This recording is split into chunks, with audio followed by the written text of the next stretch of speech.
Hello, hello, badass entrepreneurs. Welcome back to day 3 of our workshop. It's almost 12 o'clock Eastern, and I am excited to be back again for another really amazing day of more content and more strategies to grow your badass mission driven empire. Um, as usual, for those of you that might be joining in the workshop, just say hi, put a hand emoji up, or just say hi in the comments. I would love to know who is able to participate today as well. And also honor those of you that have been showing up for day 3. You are totally champs, you're totally badasses in your business, and you are committed, and you are here, you're showing up for yourself and your business, and you're here to get results. So I honor you, and I want you to also pat yourself in the back for the showing up for yourself and your business for this third day today. So before I start with today's content, as we spoke yesterday, I will be giving you a brief recap of all the information that we've shared for the first 2 days of the workshop. So we talked about your get known factor, your thought leadership, how to position yourself in the market and to become the expert that you are. We talked about messaging, how your marketing messaging is so powerful and important in your business. And we talked about yesterday, we talked about the 5 systems to the organic marketing. And we went over what those 5 systems were and how to ensure that you have those in your business as well. And then I started talking about yesterday, crafting a high ticket offer. And today I will focus mostly on how to price your high ticket offer, right? So that is a little bit of a recap over the last 2 days. So I will jump right in the content as I know that that's what you're here for. So talking about the how to price your offer. So yesterday we talked about how important it is to craft a high ticket offer because you are an expert. You have expertise, you have experience, you have driven results for your clients, or if you don't have clients yet, you probably have driven results from your family members, your friends, your network. So that's the first thing, the mindset shift to make, that really understand that you have something valuable and you have given creative results in the past, right? So you already have that. So you just have to name it to claim it, as we spoke about yesterday. Your premium offer, as I said yesterday, should really serve the underserved corner of the market that is underserved at this point. That is the gap, right? That's the gap that's not being served. So you want to craft your offer according to that niche, according to that gap that's already not served. So you pretty much want to zig where everyone zags. So if I know the indication is to go with like we said on the first day, the indication is to really go with where the masses are going, but you want to go the other way. That's how you start differentiating yourself as the expert that you are in the market. And you increase your get known factor, your thought leadership, and that is how you position yourself as a premium charger, or as someone that can charge premium for their offer. I'll talk a little bit about something that I see over and over, and I know I personally struggled with this when I started my business, is undervaluing our offers or what we have to offer to our target clients. There's lots of entrepreneurs out there that, because they haven't done this homework of figuring out what they stand for, figuring out what their brand is, figuring out what their get known factor is, figuring out what their expertise is and how to position themselves, then a lot of service providers out there are undercharging, way undercharging for their offers. And this is leading to just survival mode. Lots of entrepreneurs online are nowhere to making the money that they could be possibly make because of this exact reason. So they're completely undercharging for their services. They can't pay their bills, they can't pay their expenses, they're overworking, they're working with clients. Like I said, they're attracting the same clients that they put out there. That energy that they put out there is coming right back to them because they are operating on a fear mindset over I don't have clients. So you start getting needy, and you start discounting your services because you figure that you'd rather get a client because you don't have anyone. So, but that is dangerous, right? That is dangerous because, like I said, you can't survive with that. You cannot make money and you cannot build the mission-driven business that you want to build, because you need to be serving more people. You'll be getting more clients that are frustrating you. You'll be getting less committed clients, because it's all perception, by the way. Value and ROI, it's all based on perception, right? So when something is more expensive, we tend to value it more.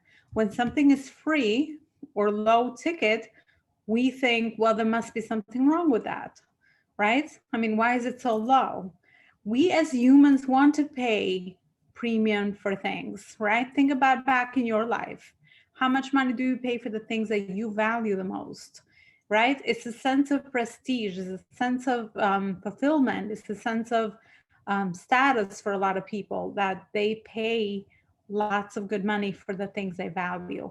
So this is the same thing here, right? The price that you charge for your offer is really depicting that perception with your customer, right? So that's what you want to really look into. Another amazing benefit of charging a high ticket premium price for your offer is that you attract people that have skin in the game, that have invested. I don't know about you, but when I don't invest in something, I just don't pay as much attention to it. Even though the content must be amazing, the product or service will be amazing, I just naturally do not pay as much attention to that because I didn't put in any investment upfront, or I didn't really put skin in the game. So my commitment level is much lower. The same thing you'll be getting if you're charging low for your offers, if you're discounting your services, you'll be getting those customers that are not valuing you, problematic customers that you don't like to work with. And that's exactly why that is happening. So you attract better clients, you attract committed clients, and that's the key. You want people that are committed to really get served by you, right? You just don't want people that are dibbling and dabbling around. So that's another very important benefit in charging a premium price for your offer, because that automatically qualifies or filters through your prospect pool of clients, filters them through the process so that you only get those clients that are just ready, hungry, willing, able to invest and get results. Okay, so pricing is connected completely, like I said, to positioning, right? So that's why a lot of people are not charging their money's worth for their offers, because they're not clear what their positioning is. So it's definitely connected with your positioning. I'll talk a little bit about some of the pitfalls to coming up with a pricing strategy or an offer. A lot of entrepreneurs are making this mistake of really making their offers very complicated, or just creating lots of different offers for different markets, which at a point in time, it's okay. But what I have found is that you are just making your business model more complex. I mean, how do you know what to show up for, or what problem to solve, or what content to create that is catered to your offer if you just have 10 different offers with 10 different price points for your customer? It's very confusing in your marketing messages, in your content strategy, content you post, um, even your customers. And that really hurts your position authority in the market, right? Because then you just become that generalist, right? Then you solving all these different problems. People just get confused. Well, what do you really do? Right? And they don't really grasp how is it that you can help you. So the complexity of this definitely is a business killer, even though logically we think that maybe having different offers for different customers at their level, or maybe budget level, or where they are in their business, it seems like, logical thing to do, but it definitely is hurting your business.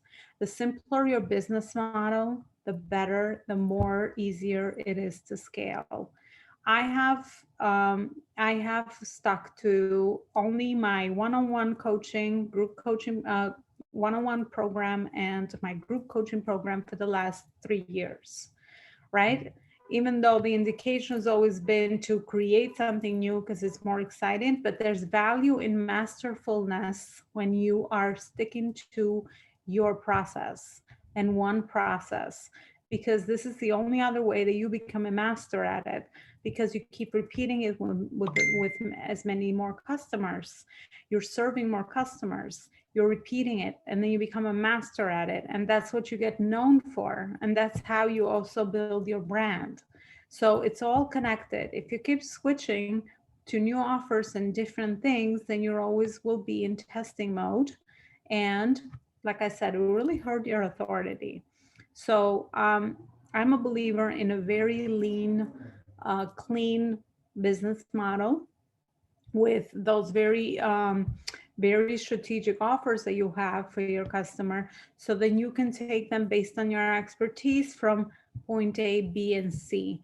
For example, right now I'm a 3-level coaching tier, right? So there's people that are just starting their coaching business that would like to make under $100,000 a year, 6 figures. That is a different program, a different offer than for someone that is looking to scale from 100 up to 300K. That is a completely different program because they're in a different phase in their business. And then for someone that is scaling from 300K to a million, that's a completely different ball game, right? But it's very easy, simple model that I have been perfecting and getting improving over time. So by just sticking to it, by consistency, right? That is how you become the master of your craft, by just sticking with it, repeating it, not getting bored by it, not getting lured by the next shiny object syndrome, right? So that's one very important point that I wanted to make. And the other thing with pricing, a lot of people have lots of brain drama over it. You have to first, as I said on day 2, sell yourself on your offer first. You are your first customer. Selling is all a transfer of belief. So when you raise your prices, you'll be getting lots of brain drama. And especially if you have maybe money mindset blocks or things, money traumas, you have to really look internally at your money dialogue when you are charging premium offers, because a lot of that stuff will come up. Maybe you don't feel good enough in charging this much. Maybe you feel like you're ripping people off. Maybe you feel like you are not worth that amount of money. So a lot of that work is going to show up. So you want to be very aware of that as well, which is why most people stay in the low volume game, which is in the high volume, low ticket game, which is you sell to more people, but you sell cheaper offers, rather than the low volume quality clients, but you are at a higher model and you're selling something more expensive. So you definitely want to be aware of those money blocks as well, as they will absolutely show up when you are doing the work with creating your high ticket offer. The way that I have always created my offers is add as much value as you can to your offer that it becomes a no-brainer for someone to actually get your offer. So you want to really create so much value for it that it's like a no-brainer, like of course you need this, and of course this will help you, and here's how, and here's the result that will help you achieve. So if you create everything, first of all, I don't even price my offer.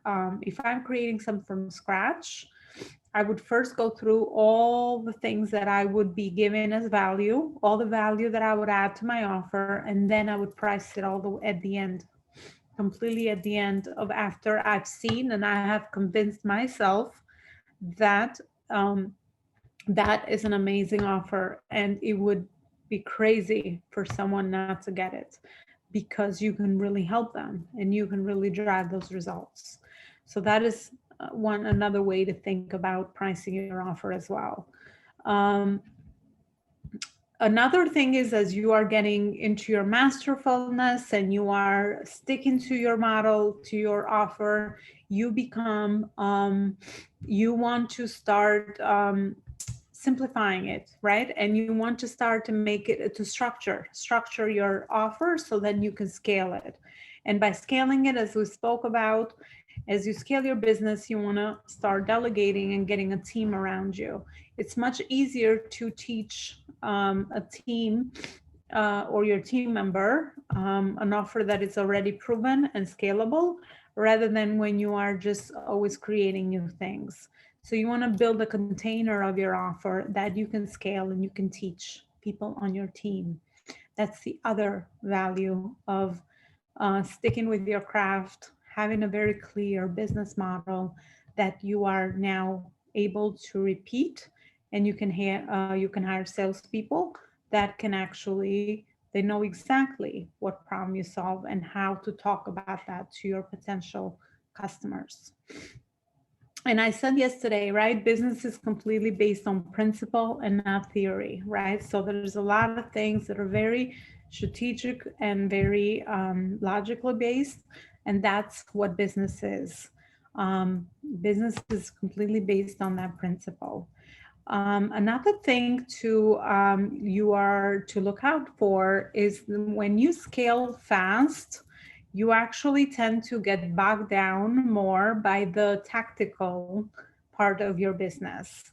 So I'm a big believer for steady growth of building that foundation, right? Of building that mission, building those values, getting those right team members around you, building those systems. And this is a system, right? Creating an offer that is repeatable, it's a system in your business. So creating those systems that are going to really hold that base for you so you can scale steadily in your business.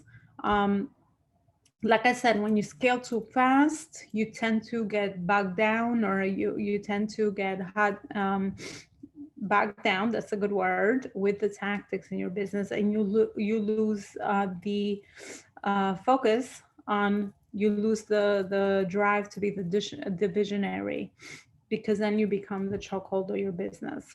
So at every phase of business that you are in, you'll be repeating the cycle, will be repeating. You will be again into that phase when you know that you need to come up with a different strategy based on where you are. Come up with a strategy for your team, for your systems, for your sales, right? All these different components of your business, so that you can become the visionary again and again and again, so you can keep taking your company to the next level and the next level and the next level. All right. If you are here, as I said, just say hi. And if there's any questions, as I say, as I share the content, just let me know. You can drop in a comment, or you can always reach out to me by Messenger. I'll be more than happy to answer any questions. And I also hope that you've been having those aha moments from also the work you've been doing with your workbook. And then you'll find this information from today's workshop in your workbook. So go ahead and go back and answer those questions and share with us your aha moments. anything that may be stuck with you again on this workshop, and that you can share with us, that is really giving you that new awareness over where you might be and over where you would like to go, so that you can keep growing and you can keep scaling, you can keep moving forward. So thank you so much for coming on today again on day 3. I am at the end of this workshop for today, and I'll be coming back tomorrow again, talking to you about the law of reciprocity and ROI, return on investment, and how that connects together. And also I'll talk about the 5 systems of scaling. Talk about the different other 5 systems that you would need in your business to scale to the next level as well. So those are things that I'll be covering on tomorrow's workshop. So thank you so much for those of you that came on live, and I'll see you tomorrow. Have a good rest of your day.